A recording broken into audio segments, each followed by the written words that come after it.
In the long, bloody saga of kings and emperors, some names are whispered with respect, others with admiration. But a few names strike pure terror, and one of those is Ashurbanipal, the last great king of Assyria. To his enemies, he was a monster in human form. To his subjects, a godlike ruler who forged order from fear. This is the story of a man who believed that absolute power required absolute cruelty. Ashurbanipal ruled the mighty Neo-Assyrian Empire in the 7th century BCE.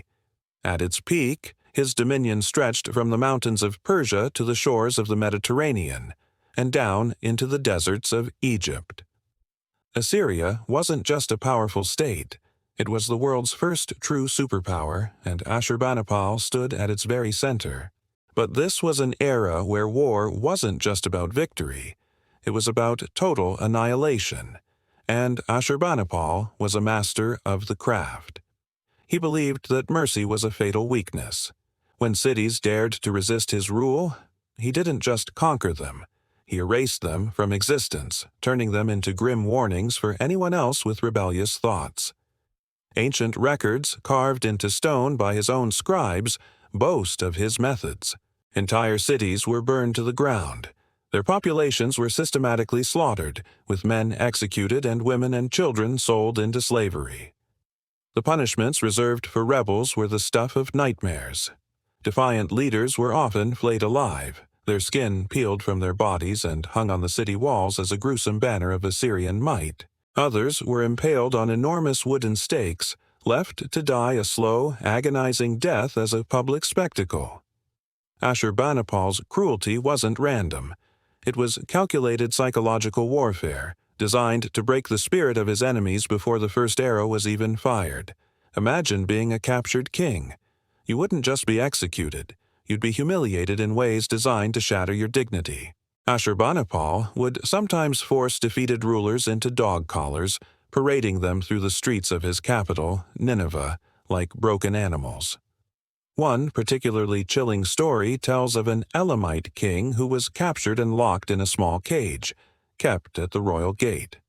He was forced to live like a dog, begging for scraps of food from the king's table, a living trophy of Ashurbanipal's dominance. The capital city, Nineveh, was a fortress of fear.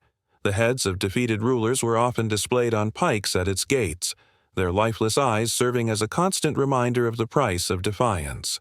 Ashurbanipal didn't just want you to fear his army, he wanted you to fear him.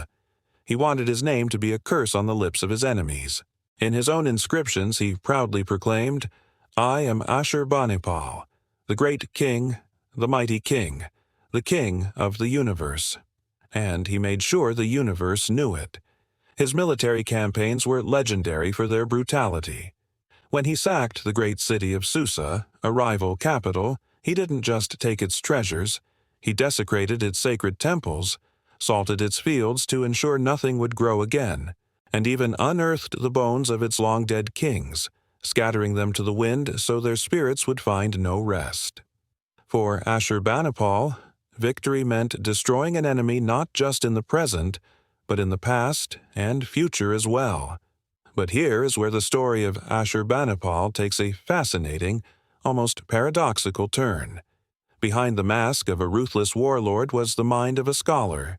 This same man who ordered massacres and celebrated torture was also one of history, his greatest patrons of knowledge. Ashurbanipal created one of the world's first great libraries, a revolutionary achievement for its time. He sent scribes all across his vast empire with a single mission, to collect and copy every piece of written knowledge they could find. They gathered thousands upon thousands of clay tablets covering everything from medicine, astronomy, and magic to law and literature. This library at Nineveh was a repository of Mesopotamian civilization, an ancient Fort Knox of information.